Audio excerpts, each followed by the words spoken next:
7 number dictation.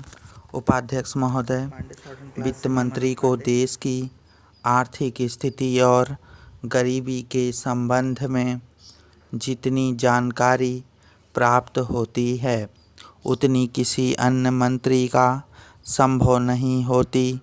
Budget बनाते समय वैसे तो बजट में आय व्यय का ब्यौरा होता ही है, लेकिन बुनियादी तौर पर देश को चलाना है, सरकार का लक्ष्य क्या है, इन सब नीतियों का बजट में जिक्र होता है।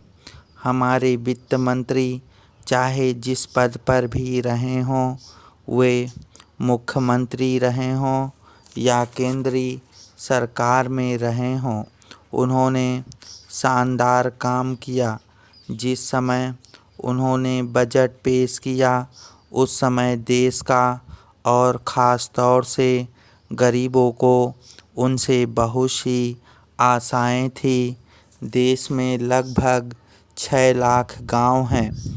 उनमें जो बेरोजगारी है, गरीबी है, उसके संबंध में देश की जनता को उनसे बड़ी आशाएं थी और जनता देखना चाहती थी कि इस अवसर पर सरकारी नीतियों के द्वारा देश को वे क्या मार्गदर्शन देना चाहते हैं।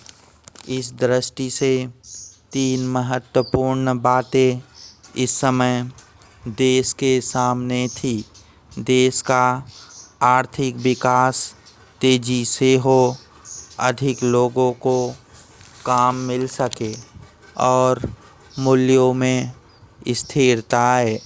जहाँ तक इन उद्देश्यों का संबंध है, हमने देखा कि उस ओर प्रयत्न हुए हैं।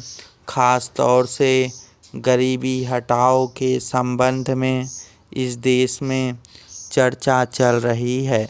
इस बजट में कुछ हद तक उसका उल्लेख मिलता है, क्योंकि जितने भी प्रत्यक्ष कर लगे हैं वे ज़्यादातर धनी लोगों पर और ख़ास तौर से शहर के लोगों पर लगाए गए हैं।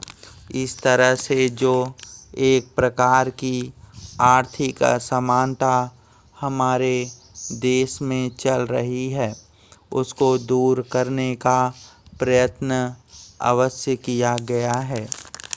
1947 में जब हमारा देश आज़ाद हुआ था, उस समय देश में जितने सरकारी कर्मचारी थे वे ऐसा समझ बैठे कि अब तक देश में जिस तरह से अंग्रेज़ों का प्रशासन चल रहा था उस तरह से काम नहीं चलेगा, क्योंकि कांग्रेस के जो नए लोग आए थे, जो मंत्री बने थे, वे लोग धन के मामले में त्यागी आदमी हैं।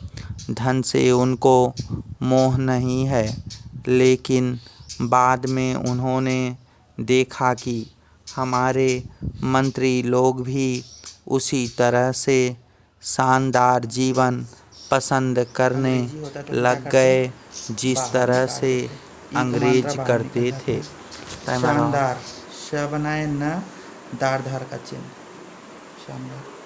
इस तरह देखिए कठिन वर्ड हमने आपको 7 नंबर का बता दिया। इसके बाद मैं डिक्टेंशन बोलूँगा, उसको आप लोग इसको प्रैक्टिस करने के बाद लिखेंगे।